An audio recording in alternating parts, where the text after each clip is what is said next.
Om Jnanatimirandasya Yananjana Shalakaya Chakshurunmilitam Yena Tasmai Shri Gurave Namaha. Jai Shri Krishna Chaitanya Prabhu Nityananda Shri Advaita Gadadhara Srivashadi Gaura Bhakta Vrinda. Hare Krishna Krishna Krishna Hare Hare, Hare Rama Rama Rama Hare Hare. Shri Shri Radha Gopinath Bhagwan Ki Jai. Shri Jagannath Baladev Subhadra Maharani Ki Jai. Shri Shri Gaura Nitai Ki Jai. Jagadguru Srila Prabhupada Ki Jai. Samaveta Gaur Bhakta Vrinda Ki Jai. Parama Ekadasi Titi Ki Jai. Purushottam Ki Jai. Jai Nitai Gaur Premanande. Hari Hari Bo.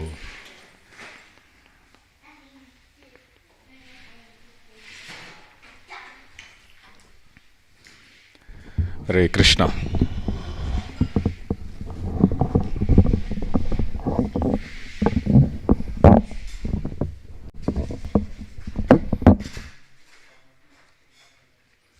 We welcome you all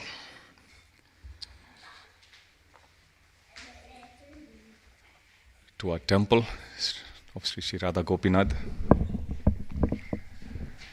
on this auspicious Ekadasi day of Purushottam Mass. Hare Krishna.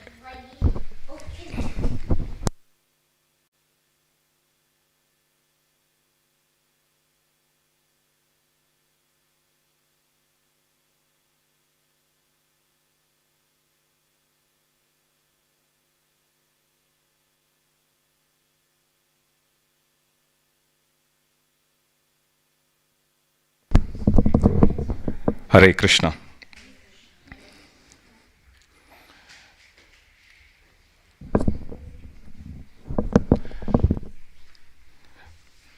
In Nectar of Devotion, it's given visiting the temple is very auspicious.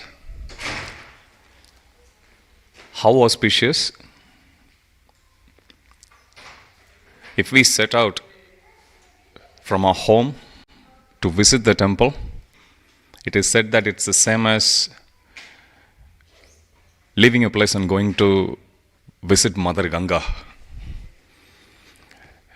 Visiting the temple, circumambulating the Lord, visiting the temple, it's the same as visiting every holy place of pilgrimage in this entire universe. It's given like that.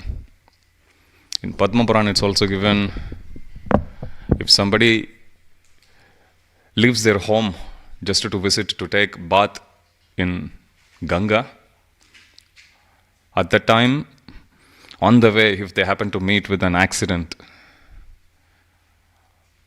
then they still take the same benefit of having taken bath in Mother Ganga, and they would still go back to Godhead. So you can read Nectar of Devotion. Last week we were touching on the 64 items of devotional service. There are some items which you'll easily remember. Okay, let me ask you, based on what we discussed last week. What should you do to avoid untimely death? Come on, there's no right and wrong answer. Yatindra. Charnamrit. Haribo. How many of you know the answer and still weren't very confident? Charnamrit. There is a verse that we have written there. Akala mrityaharanam sarva papa pranashanam Vishnu padatakam pitva shirashadaramyaham. So whenever you do any devotional activity, we were touching on this point, we have to do it consciously and not as a ritual. If we do it consciously, we'll take full benefit. If we do without knowing the reason, then we'll take only part benefit. Okay. Likewise, it's given whoever smells the flowers or whoever smells the garland or even nourishing oil early in the morning, if you come, you'll be blessed with the fragrant oil applied on your arm, or hand. If you smell that, it's given that just like there is a certain type of herb which acts as an antidote for somebody bitten by a snake. And if the person goes unconscious, simply by smelling that, the person can be revived. So Prabhupada says similarly, quoting this verse, Prabhupada says similarly, simply by smelling the flowers, smelling the garland, or smelling the fragrant oil that's applied, we are actually sleeping inside happily. So we can be awakened. Our Krishna consciousness will be awakened. It's given like that. Yesterday I read something very interesting. I'm pretty sure it will inspire everyone. The benefit you get by eating Mahaprasad. How many of you like to know that? Very important, at least. It's given that simply by honoring the Mahaprasad, one gets the benefit of performing 10,000 sacrificial rites. How many of you would like to do the Parama sacrifice? You can perform 10,000 yagya.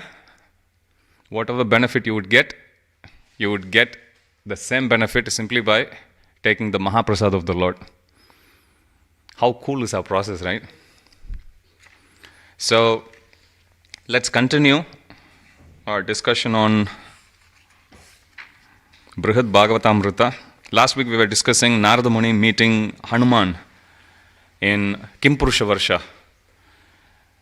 And we saw how Narada Muni was glorifying Hanuman, and Hanuman was very humbly, politely declining the glorifications. And then he is diverting.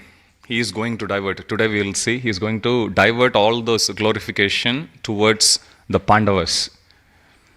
And as we were saying, in every instance when Narada Muni glorifies a personality, the devotee in question would first of all acknowledge Narada Muni's presence. He would acknowledge partly that they were object of Krishna's mercy, but then they would divert very expertly the glorification aimed at them rather, towards one other devotee. In this case, Hanuman, he chose Pandavas, and he will also give the reasons. Sri Parikshit said, Hanuman was now burning in a fire of separation from his master, the Supreme Lord. Why is he burning in separation? We were discussing last week how Hanuman was able to personally serve the Lord for more than 11,000 years. According to Ramayana, according to Bhagavatam, we were discussing Hanuman was personally serving Lord Ramachandra for 13,000 years. That's how many years he was personally serving. But then, when the time came for Lord Ram, or rather whenever he decided to wind up his pastimes, manifested pastimes, he chose to take everyone, all the residents of Koshala, Ayodhya, including Sugriva, even his friends, except Hanuman. So Hanuman is saying, Lord neglected me. But why did Lord Ram leave Hanuman? You will always see this instance many places.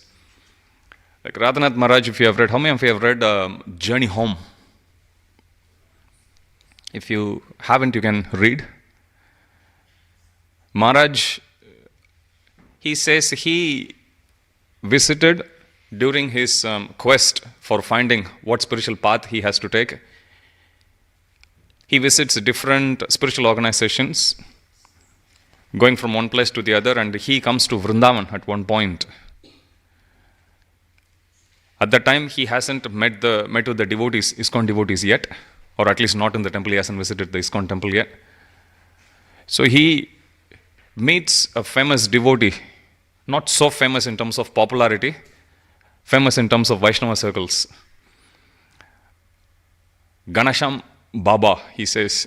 So he visits him every day. Ghanashyam Baba, he was a son of a rich merchant who once, when he visits Vrindavan along with his parents, he loved the place so much that he declines to leave Vrindavan when he was a small boy.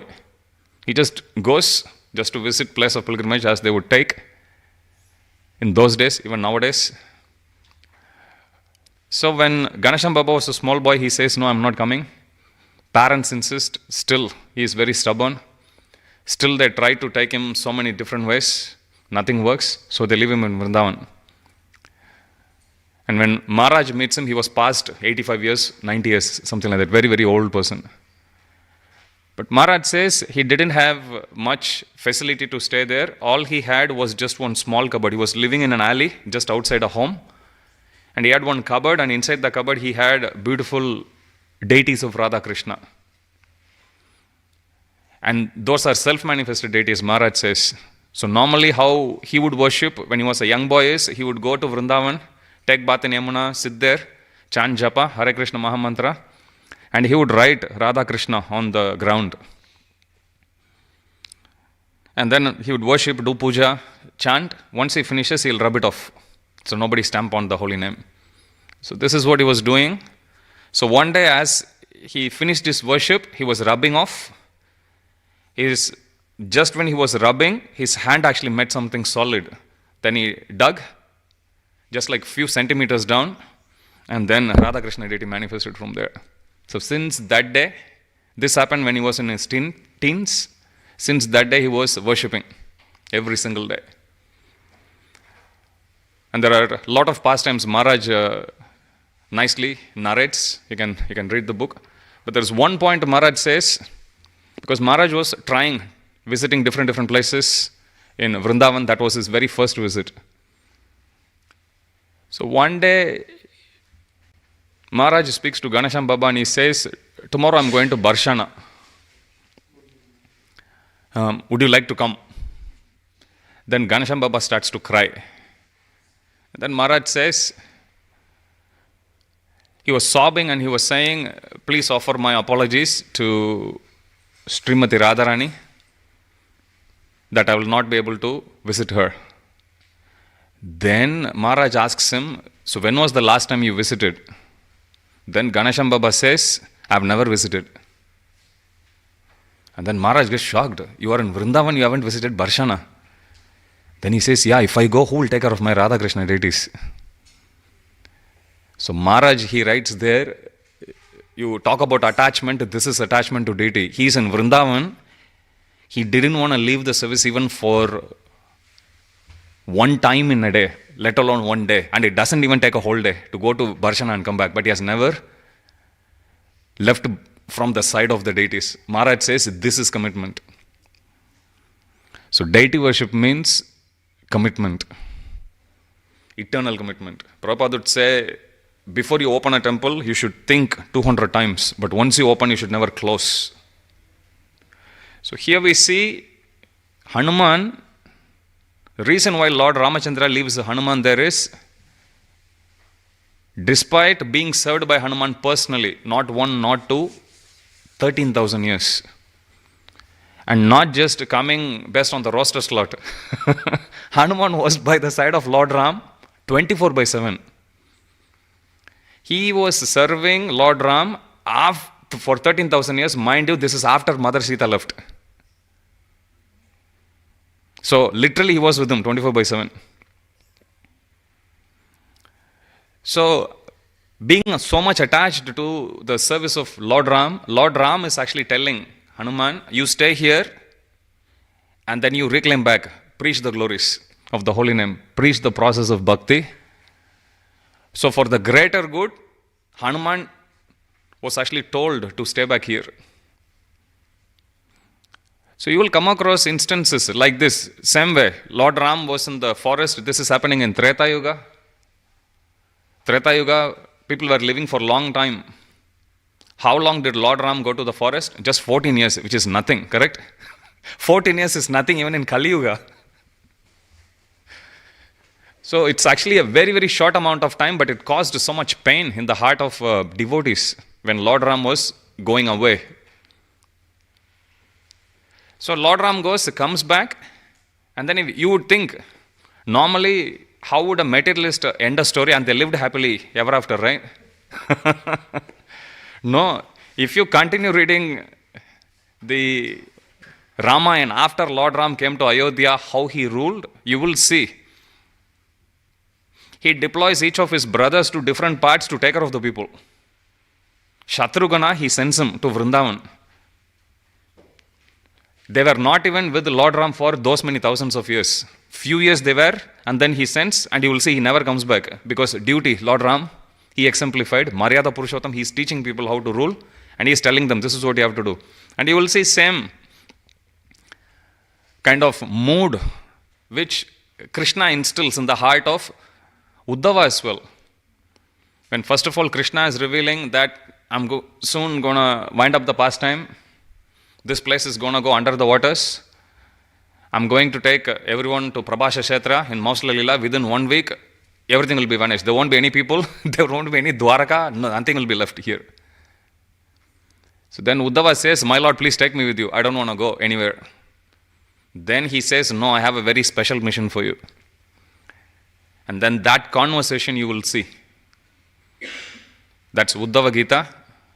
And then after this, Lord Krishna deploys Uddhava, carrying this message of Bhakti Yoga to the devotees in Badrikashram.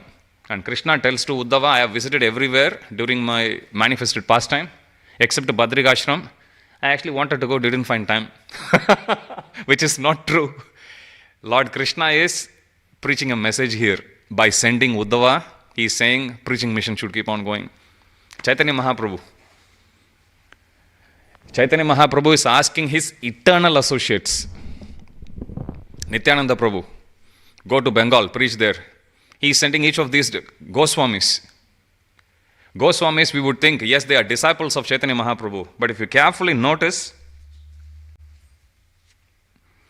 how long did they get personal association of Lord Chaitanya Mahaprabhu? Imagine, you come to know suddenly Chaitanya Mahaprabhu has manifested in St. Leonard's. What's the first thing you will do? You sell all your property, buy your property there, correct? That's what we want to do. But no, here if you see, Chaitanya Mahaprabhu is sending Srivas Thakur, preach there. He is sending Advaitacharya, preach here. Nityananda Prabhu, different places. Goswamis. So you will come across many instances where Krishna, through his devotees, is teaching us lesson about, yes, serving him is important, but serving his instructions is even more. Once one disciple approached Srila Prabhupada. Prabhupada, I always want to be with you. Prabhupada says, that's not possible, because I'm always on the move. Prabhupada says in one place. Another place, a devotee says, Prabhupada, I always want to be in your physical presence. Then Prabhupada says, you see this mosquito, even this mosquito is with me. What's the use? Only causing trouble. Like that Prabhupada says. So serving the instruction of Guru is very important. So here we see Hanuman, even though he says out of his ecstasy, Supreme Lord has neglected. It's not the neglect, because Hanuman is enjoying the presence of the Lord even more. As much as gopis were enjoying the presence of Krishna, even more after Krishna left Vrindavan. So here he says, Hanuman was now burning in a fire of separation from his master, the Supreme Lord, and the fuel of hearing about the special mercy of Lord's lotus feet has brought that fire to a blaze. For a while he cried sorrowfully, and then, calmed by the sage, which is Narada, he spoke as follows. Sri Hanuman said, O best of sages, why are you doing this to such a wretch devoid of the lotus feet of Sriman Ramachandra? Why do you make me cry by reminding me of how the Lord has neglected me? If I am really the Lord's servant, then why did he forcibly abandon me when he took with him to his spiritual kingdom his dear devotees, including Sugriva and all the residents of Koshala? You are very kind to me because I have had the good fortune to engage in his service. You conclude that the Lord has given me his favor. But now he has descended to Mathurapuri. So now he is slowly diverting the focus from Kimpurusha Varsha to Mathura. Remember, it started from Prayag to South India to Swargaloka to Brahmaloka to Sutala. From Sutala, Narada Muni has come to Kimpurusha. And from Kimpurusha, now Narada Muni is going to go to Mathurapuri, or Dwaraka rather. So he says he's descended in Mathurapuri, and he specifically say, currently at this moment he has moved from Mathura, gone to Dwaraka. Narada Muni would go to Dwaraka, and this first part will finish with that. So this is how the conclusion. So all of this will end. Even though ultimately, who are the topmost gopis? who are the topmost devotees, the gopis. Even though they reside in Vrindavan, their glorification will actually finish in Dwaraka itself. So the story of Narada Muni's journey will finish in Dwaraka. That's how part 1 of brihadbhagavatamrita will finish. So here it's given, but now he has descended to Mathura Puri, where he displays the summit of his opulences and powers. All the mercy he has shown me cannot equal even a speck of mercy he has shown the saintly Pandavas, any more than a molecule of earth can equal Mount Sumeru. I think few classes ago we were looking at the Vedic cosmology. Height of Mount Sumeru, it's given there 100,000 yojana. 1 yojana is 8 miles. So all the calculations which you see in 5th canto of Srimad Bhagavatam about the different dimensions of this universe, be it height-wise or breadth-wise, they are given in yojana. 1 yojana is 8 miles. So the height of Sumeru is 100,000 yojana, which is 800,000 miles. So big. He is saying the mercy which Krishna showed to Pandavas is like that, and the mercy which Lord Ramachandra showed to me is like a molecule of earth. He is making that comparison. By sending poison and many other calamities one after another to trouble the Pandavas from their childhood, the Lord deliberately showed their determination, religion, fame, wisdom, and ecstatic love. So we know the different ways how the Pandavas were harassed, but if you read this verse carefully, he is saying actually they were all very special arrangements that's done by Krishna for Pandavas. By sending poison and many other calamities, as if you normally send a gift. Look here, by sending poison and many other calamities, one after another, to trouble the Pandavas from their childhood. All of this, it looks like, is Krishna friend or enemy? Seriously, not to trouble the Pandavas from their childhood, the Lord deliberately showed. Now, why is he creating all this situation? To proclaim to the whole world how great the devotion of Pandavas is. To practice devotion in normal situation, anyone will do. Prabhupada says it's the natural instinct of the living entity to ask for the mercy of the Lord whenever the living entity is in danger. Normally, even an atheist, they will look up. Nobody knows.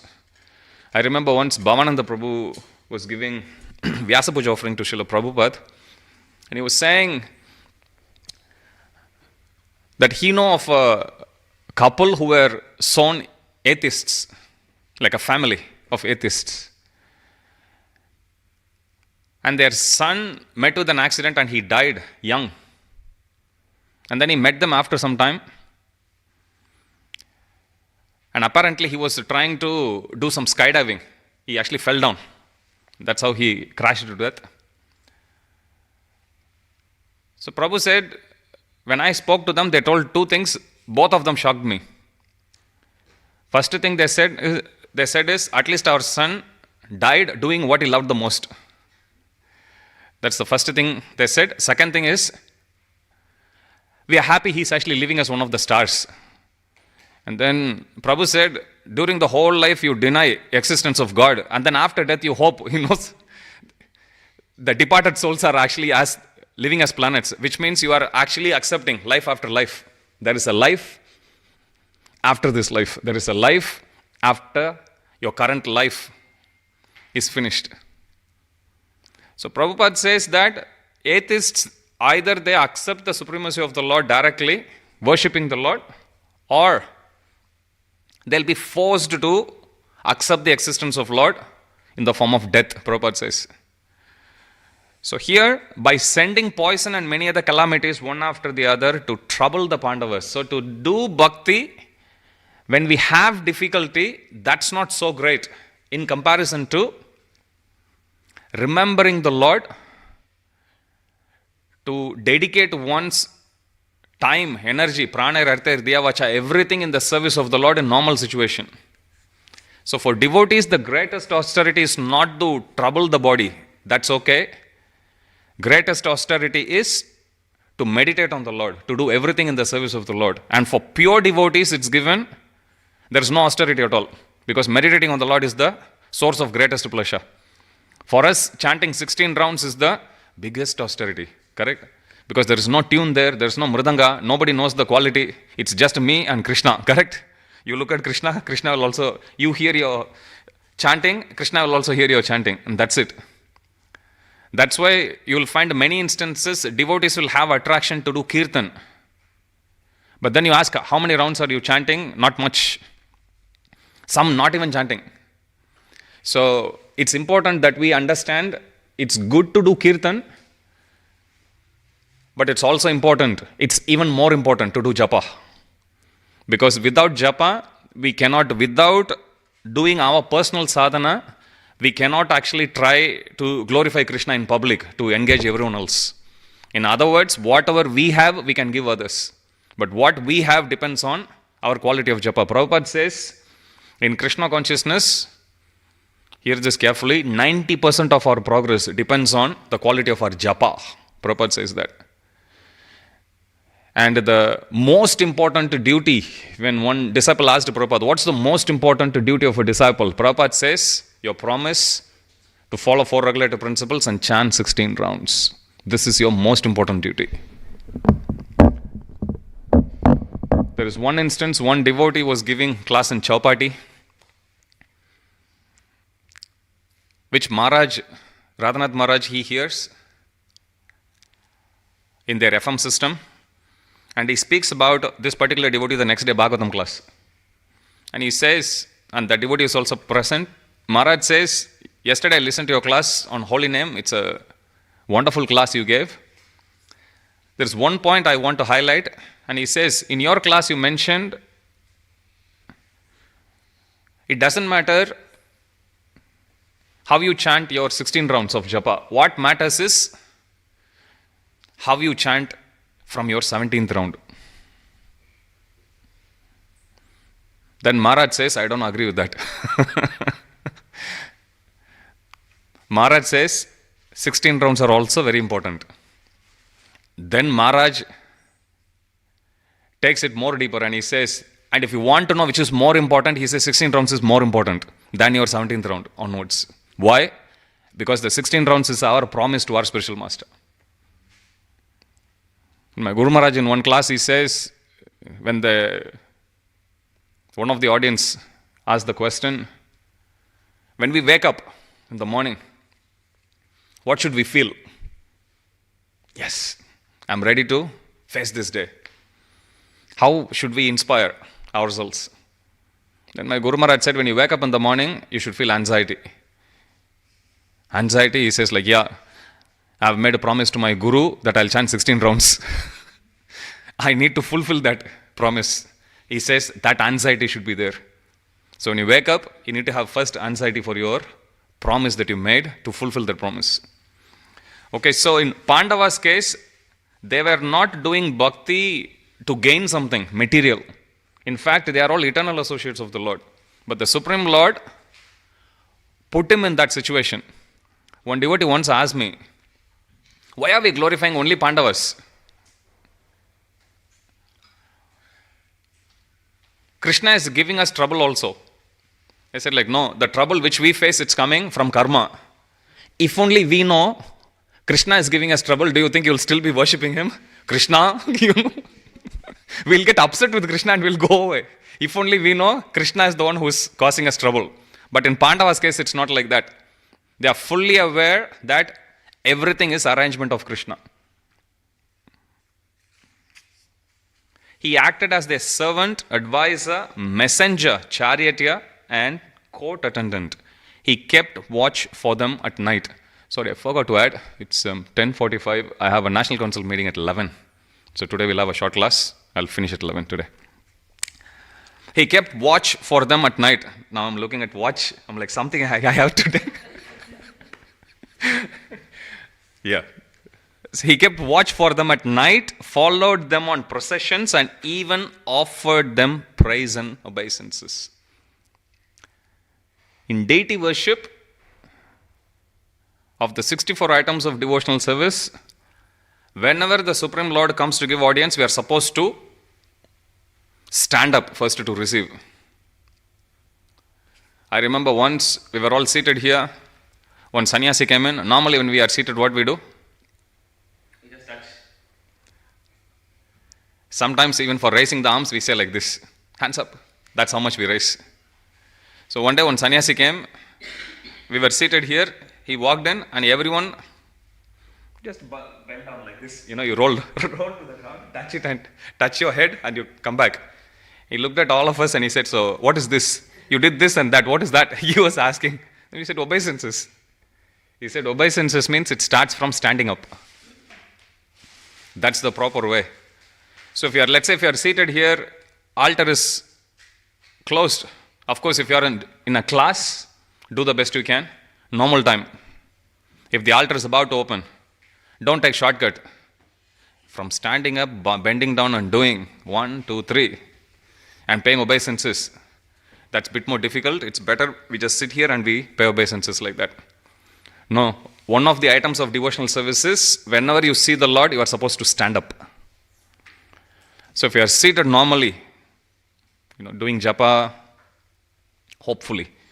I'm carefully avoiding saying, doing prajalpa, don't do that. Reading, let me teach you good habits.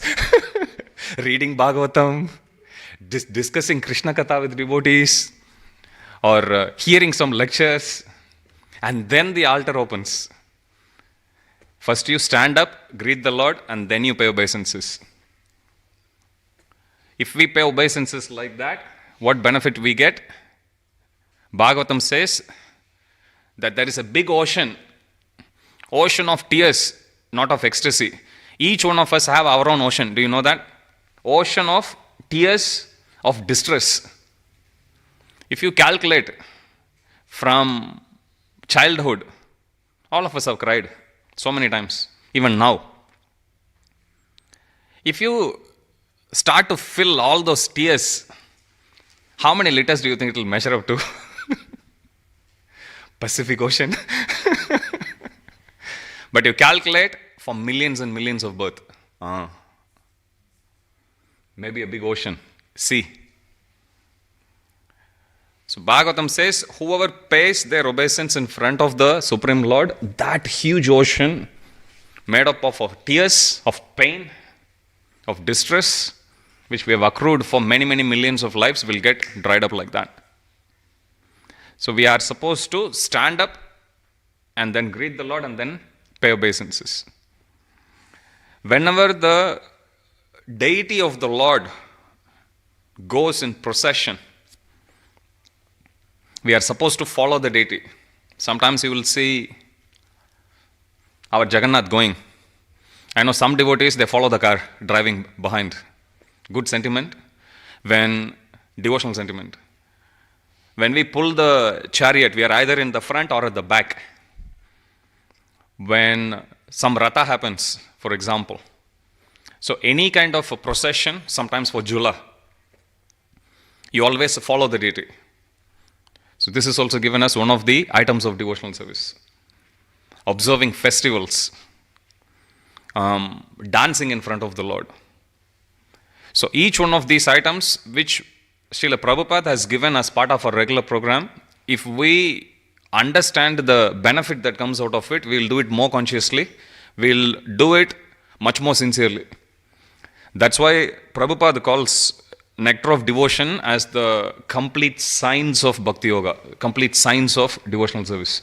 Because it's very important, we'll be amazed how detailed the Shastras are when it comes to engaging our senses. Normally we hear Rishikesha Sevanam Bhakti Ruchate, but how exactly we are supposed to do?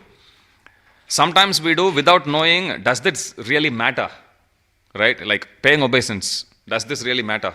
Krishna knows what's in my heart. Yeah, but he needs to know how you are expressing your body also in his service.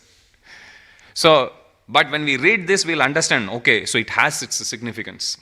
Simply by paying obeisance, I can gain so much. Or simply by hearing his glories, I can do so much.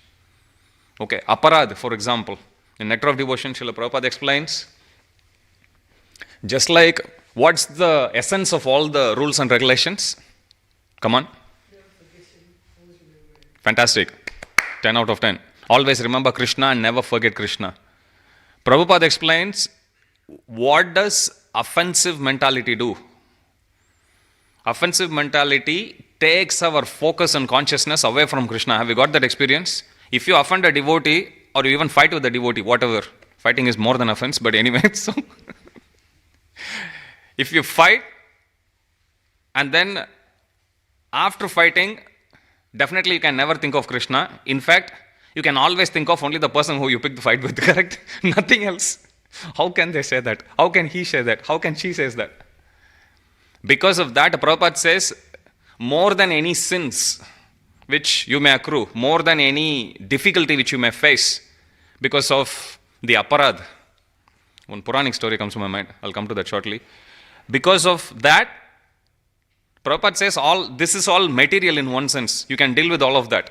Okay, you may lose all your opulence, fine. Indra has faced that situation many times, no problem. You can reclaim back somehow.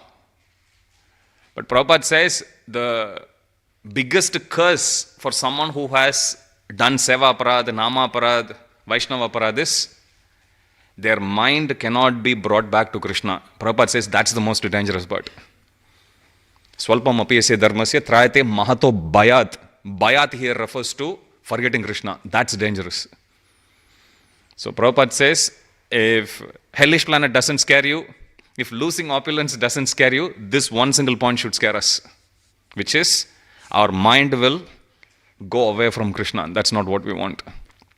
So even in the performance of our bhakti, sometimes out of our enthusiasm, we'll be doing, and we'll even quote Shastra, loudly chanting the holy name is very important.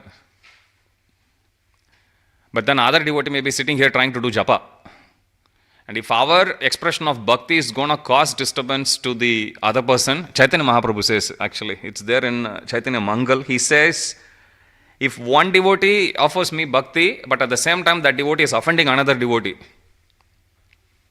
Chaitanya Mahaprabhu says, it causes me pleasure as well as pain. In fact, pain is more. Just like we also go through experience, right? 10 good news, 1 bad news. You will forget all the 10 good news after a good night's sleep.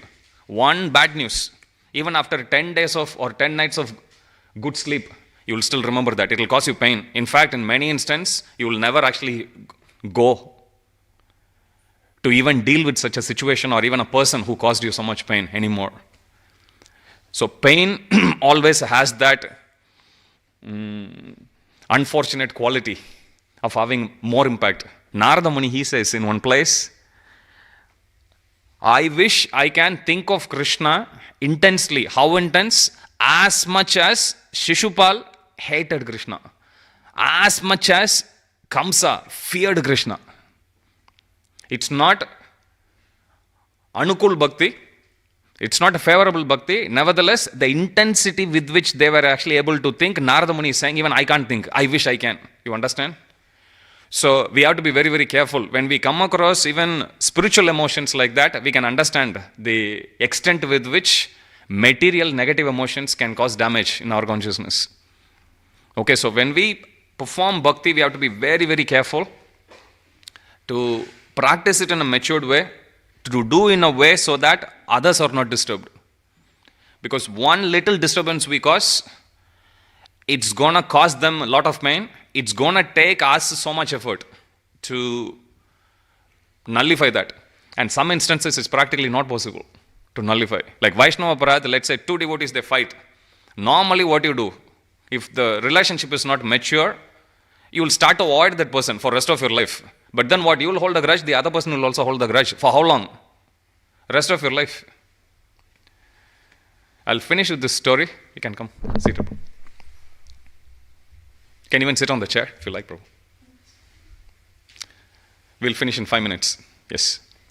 So you're talking about, right, like when we are doing a devotional service and it's offend somebody. So likewise, if it comes from the other person, what's the best way to deal with it? So we're not in a very favorable position to correct everybody, right? So Correct. what are the rules and regulations that? Good question. Okay, story, I will postpone it to next week. I'll answer this question. Now, nobody curse him. Don't worry, I've covered your back. I can read people's minds. No, I'll try to squeeze both. Don't worry, I'm your friend. So, good question. If we find offense, somebody actually offending us, how to deal with it? First, best way to deal with it is to avoid the situation is best. Why do you put yourself in a situation? Yes, others are important, we are also important. As much as we have the duty of care for others, we have the first duty of care to ourselves. In fact, there's nobody else to take care of us. We have to take care of ourselves first. Normally, you'll see in the name of devotional service, there is a tendency to stretch things too much, going overboard. Oh, that devotee said something against ISKCON. So what I'm going to do, I'm going to blaspheme him. And for that, people will quote, see, Hanumanji, he engaged anger. But if you read Ramayana carefully, and if you read what goes on in the mind of Hanuman after burning Lanka, read that section. After burning Lanka, even though we glorify, Hanumanji engaged his anger in the Lord's service. After he burns Lanka, he starts to lament, oh my God, look at the effect of anger. I didn't even realize Mother Sita is there. What if she also got burnt? And if she gets burnt, what message will I actually take? What's the point in actually taking it? Because Lord Ram will give up his body. If Lord Ram gives up, Lakshman will die. Then all the monkeys will die. What is the point in me even holding my life? I think I should commit suicide. Our biggest problem is we always study only one half of the story, correct? You read that section. This is what happens in Hanuman's mind, and Hanuman is contemplating suicide. At that time only Akashvani comes and he says, don't worry, Sita Devi is safe, you take the message back. So we have to be very, very careful, because usually in Bhakti Shastri class especially, when I use this example, everyone will be very curious. So Prabhu, how to use anger in Krishna service? By not exercising it, So, to answer your question, first of all, we should not put ourselves in that situation. In order to correct someone, we need to first have relationship. And the relationship should be strong enough that, and we should have confidence, after I actually correct the devotee, first thing is, the devotee should not, first of all, mistake me. Second, it should not affect my ongoing relationship. Why? Because let us give this example. Okay, let us say you are sitting here and chanting japa. Somebody is playing, I don't know, loud kirtan, or somebody may talk, talking loud, whatever can actually happen. Sometimes, I have seen sometimes, devotees sit and chant, another devotee comes and he starts to play harmonium. I understand your bhakti is important, but other devotees' japa is also important. No, but I can't carry the harmonium, other place, which is true, but the other devotee came here first. So what you do is, you come later. Singing is important, but you come later when nobody is there. Or if another person comes in, if a person is sitting and using harmonium, a person wants to chant japa, rather than sitting here feeling offended, noticing, okay, one devotee is already come here, he or she is singing sweet bhajans, sweet kirtans for Krishna, let me just walk out and do my japa. That understanding has to be there. If we think somehow or other, hook or crook, I'll go, I don't care about other devotees' bhakti, then that bhakti is not going to add to the pleasure of Krishna. In fact, it will cause pain. Because just like how a father, no matter who is right and who is not, the very fact, if two of the father's kids are fighting with each other, that's enough to cause distress. It doesn't matter who is at fault. Bottom line is, relationship is not in good terms, and that's going to cause pain. So, everyone, irrespective of whether the other person is right or I am right, that comes much later, and we are not to judge. Krishna himself says in Uddhava Gita, to actually constantly see whether this is correct, not correct, that is correct, not correct, he says this is a material quality. You can read. He says, because we'll always be in fault-finding mentality. So, Krishna says that's not a good consciousness to be in. It's a material quality, he says. So best is we practice bhakti. Buddha says, just like how a bee goes into a flower, takes the nectar and comes out without disturbing the flower. He says, our existence in this world should be like that. What to speak of our existence in Vaishnava community? Focus should be to enhance everyone else's bhakti. Focus should be to serve other devotees, to help them in their practice of Krishna consciousness. Where is the question of us offending? Where is the question of us getting offended? Nayam hanti na hanyate, Krishna says. Whoever who says the body is the killer or being killed, neither of them is in knowledge, Krishna says. So here the question should not be that I am correct, I am going to prove to the whole world that I am correct, that devotee is wrong, and I am going to actually prove to this devotee himself or herself that she or he is right. What's the end game there? Who's going to benefit? We should always ask that question. How is Krishna benefiting and how am I benefiting? How is this devotee benefiting? The real spiritual intelligence means all three should benefit. That's real intelligence. Whenever any devotee go in front of Prabhupada and they say, this devotee is causing trouble, that devotee is causing trouble, Prabhupada would give a suggestion so everyone will come out happy, everyone will actually feel Prabhupada is with them. Nobody will feel prejudiced. When Bhakti Siddhanta Saraswati Thakur, when somebody brings some situation like that, Bhakti Siddhanta Saraswati Thakur would say, get two devotees, okay, yes, that devotee is at fault, you are also at fault, no problem. Now you pick one good quality about the other devotee and glorify. And then this devotee will glorify. And then he would say, you pick another good quality. And then he would go back and forth like that. So by the time they finish that glorification, they'll be happy. They'll just hug each other and they'll move on. So that's the proper mentality. Like it said, it takes a village to raise a child. All of us are child only of Radha Gopinath. And we all need everyone's help. If we understand how important everyone else is, there is no question of offense from that point. Problem comes when we think, I am very important, I am doing the most important service and everyone else is wrong. That's where the problem comes. But if we think we are actually dependent on that devotee, His Holiness Bhakti Tirtha Swami Maharaj, he says, if you are in a devotee community, understand, and if you have grudge against anyone, always understand. Fast forward and you are lying down on deathbed. And if this particular devotee happened to be one of the devotees around you, what thought do you want to carry about this devotee? That yes, at some point we were not in good terms, now we are good friends. Is that the thought? Or why him now? You know? or why her now? Is that what we want to think now? Now what? So he says we need everyone. So mood has to be that from everyone's level of maturity is different. That's why communication should actually happen. If it's not directly possible, when the terms is not directly possible, as I said, bottom line is relationship should not be lost. That's the bottom line, no matter what. So how can we still keep the relationship intact? Is this, some problem we have the tendency to magnify it bigger and bigger and bigger.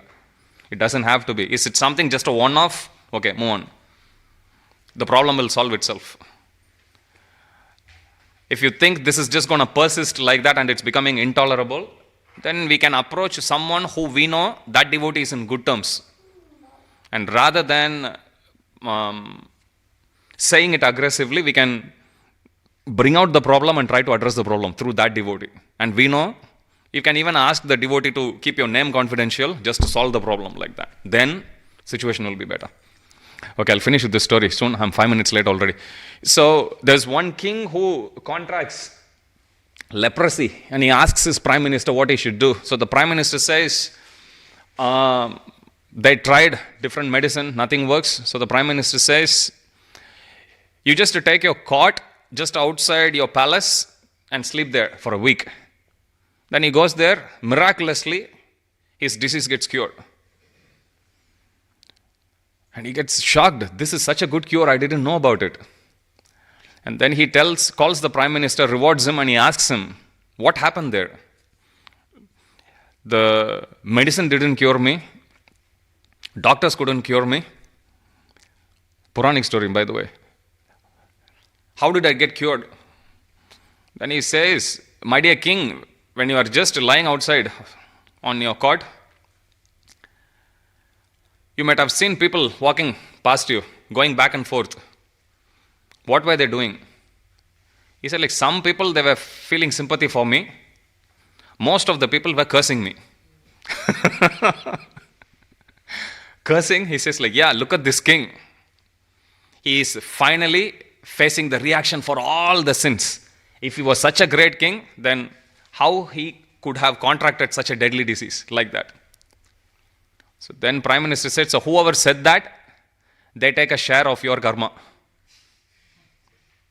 Then he says, 1 week I got cured, looks like I have a lot of candidates there. Chaitanya Mahaprabhu himself says, when Madai, Jagai, he gives Krishna Prema straight away. Because he tried to protect Nityananda Prabhu. Madai, when he comes, he says like, no, you try to offend my dear Nitai, I will never. But then he begs, Jagai, we both did everything, we both are partners in crime, you have given him Krishna Prema, please give. Then when Nityananda Prabhu appeals, then Chaitanya Mahaprabhu embraces. He embraces and then he exhibits something. As he embraces, Chaitanya Mahaprabhu is golden avatar. His body gets dark slowly. As he pulls all the sinful reactions from Madai's body to him, and Madai starts to become effulgent. And then Chaitanya Mahaprabhu shows the black hue in his body and he says, these are the sins of Madai. And then Chaitanya Mahaprabhu says, whoever offends my devotee, I'll give them a share of this. He says that. My Guru Maharaj says, who wants this mercy? Everyone was like tight. So we have to keep that in mind and then deal with the devotees carefully. Jagat Guru Srila Prabhupada ki jai. Sri Sri Radha Gopinath Bhagwan ki jai.